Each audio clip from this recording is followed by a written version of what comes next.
Joining us now, former New York Police Commissioner Bernard Kerik. Bernie, welcome back to America's Forum.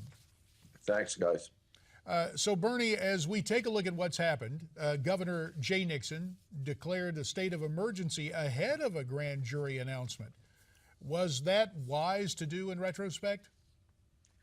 Well, I don't know what the state of emergency is at this point. You seem to have some peaceful protest. I find these kind of comical, though. These people that are out there, if we don't get it, shut it down. So much for justice. We live in a society that is supposed to abide by a constitution, and these people, they want to, forego the Constitution, forego the laws of the land, forego any due process, and just, slaughter people, if you will, without any justification. Let the process take its course. Let's see what the grand jury has to say. But as far as the governor doing what he's done, maybe he has some information that we don't have, and that's his, he made this decision. So we'll see what happens. Bernie, what about the National Guard? Do you think the National Guard will actually really help keep peace in Ferguson?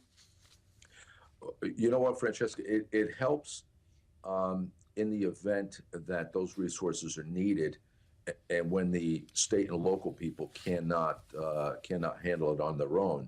To have the National Guard out there already, I don't really know if it's necessary, other than, they may be pulling resources from the state and local police departments that's sort of overwhelming at this point. The odd thing about this is nobody really knows when the grand jury, when the end is near, with the exception of the prosecutors. So maybe the prosecutors have advised the governor something's coming close, and he's preparing. But if there's a drawdown on the state and local resources, then the governor can and will and should put the National Guard in there to assist.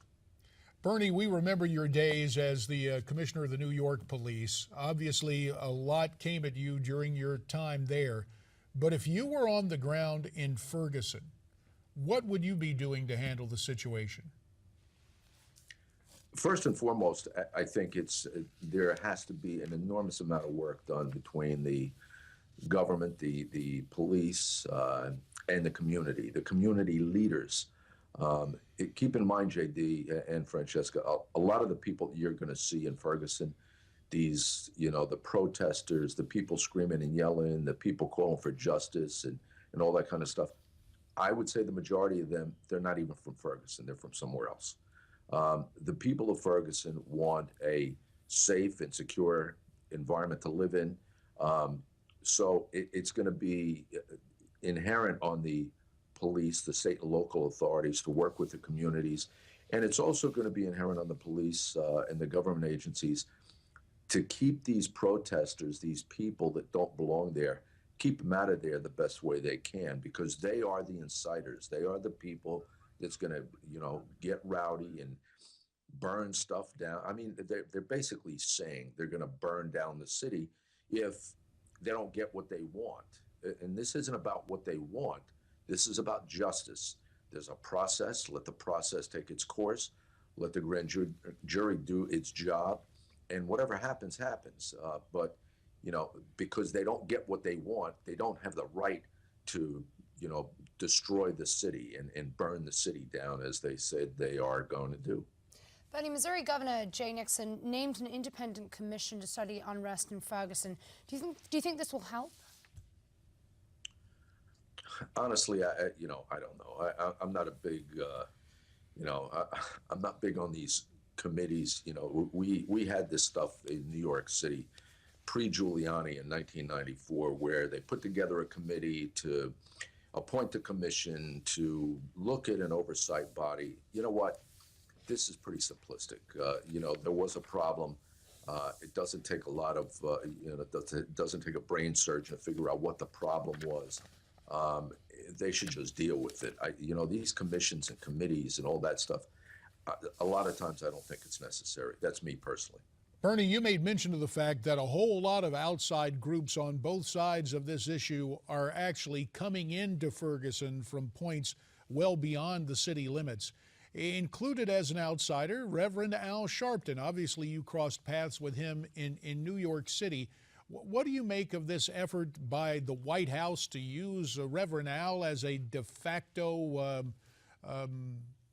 I guess we'd say intermediary, emissary from the White House on civil rights?